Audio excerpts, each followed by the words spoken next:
You must respect my authority. Roll the intro.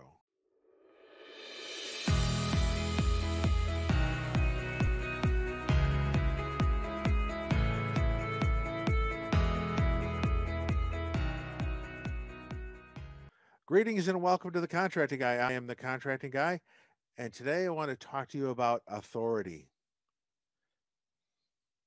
In the prelude to this particular podcast, I referred to Cartman and from South Park who says, "You must respect my authority."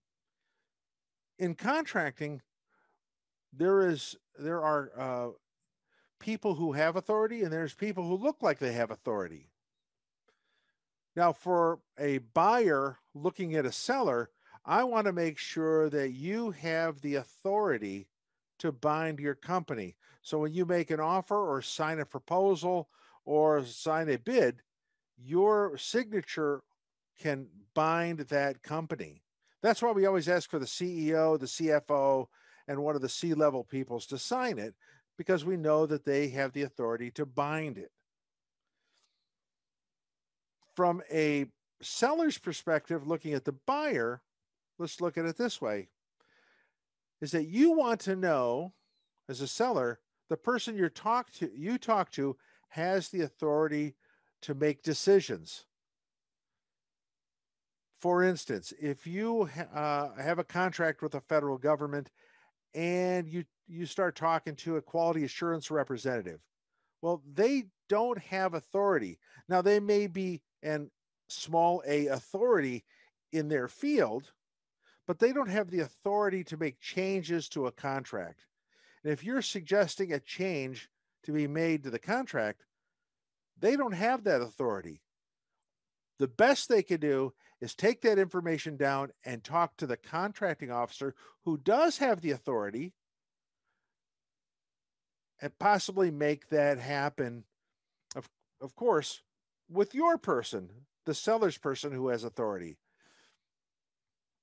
Another person that is often confused with as an authority is a contracting officer's representative.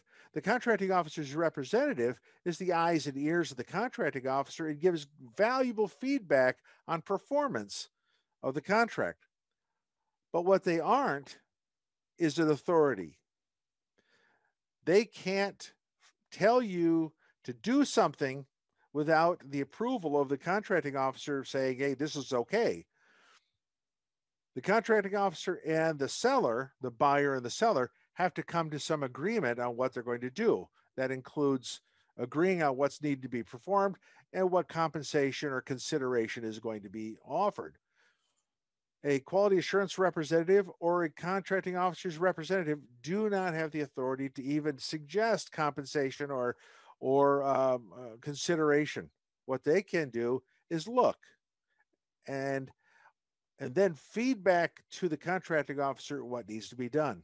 So the contracting officer has what's called express and actual authority, which means they have a warrant. They have something that says they are who they are.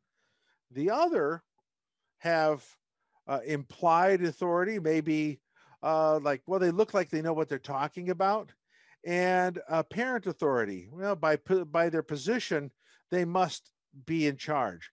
Well, those two just don't work in federal contracting. You must have someone with express and actual authority. Those two go together, and the best evidence for express and actual is a contracting officer's warrant. That is their ticket to say what they can and effectively can't do. It'll tell you how much they could buy and particularly what commodities they would look at. Now, that's important to know. You, as a small business, if you're going to have a contract with someone, particularly federal government, you'll have to know who can say go or no go. People have different roles. The contracting officer has the main role when you're working with the federal government to give you good guidance on what needs to happen. I hope that's giving you some clarity as regards to authority. Remember, Actual and express authority are the drivers for the contracting officer. Don't get caught up in apparent authority or implied authority. Both of those don't work. Thank you very much. I'm the contracting guy. I'm out. Thank you for watching The Contracting Guy. Please like, subscribe, and share the video. We'd appreciate that. This is The Contracting Guy. I'm out.